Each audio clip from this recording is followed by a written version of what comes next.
आयकर कर्मचारी महासंघ गोरखपुर में सहायक जोनल सचिव का हुआ भव्य स्वागत। लखनऊ में आयकर कर्मचारी महासंघ उत्तर प्रदेश के 15वें अधिवेशन में आयकर कर्मचारी महासंघ का जोन एवं सर्किल का चुनाव हुआ संपन्न।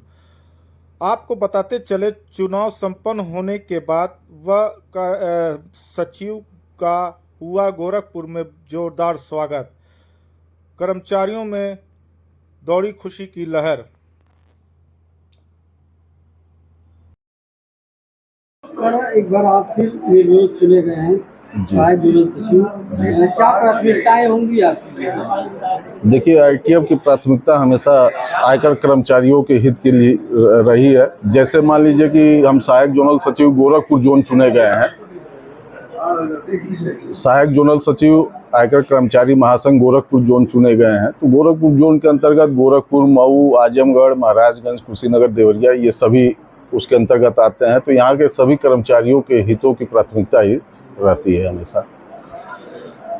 तो कर्मचारियों के हितों के लिए कहाँ तक संघर्ष करेंगे? ये संघर्ष हम लोग का यहाँ से लेकर लखनऊ, दिल्ली तक चलता है। जिस हिसाब से वो कर्मचारियों का मुद्दा रहता है, उस हिसाब से उसको आगे तक बढ़ाया जाता है।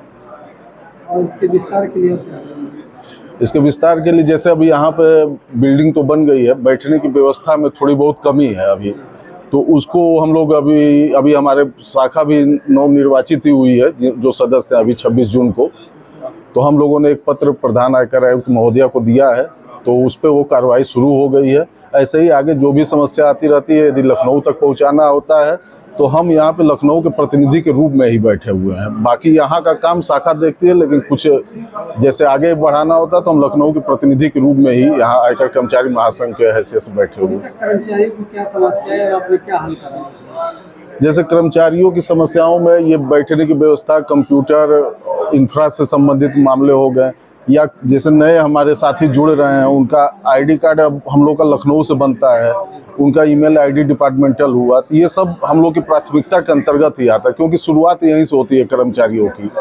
क्यों कितना विश्वास करते हैं कर्मचारी आपके, क्योंकि आपके निर्विरोध चुने गए, दूसरी बार निर्विरोध चुने गए हैं, उसी से मालूम हो सकता है कि हमारे ऊपर कितना विश्वास है। हम उन लोगों को भी विश्वास दिलाना चाहते हैं कि आगे भी हम उनके विश्वास पर खरे उतरेंगे। ये हमारी पूरी कोशिश रहेगी।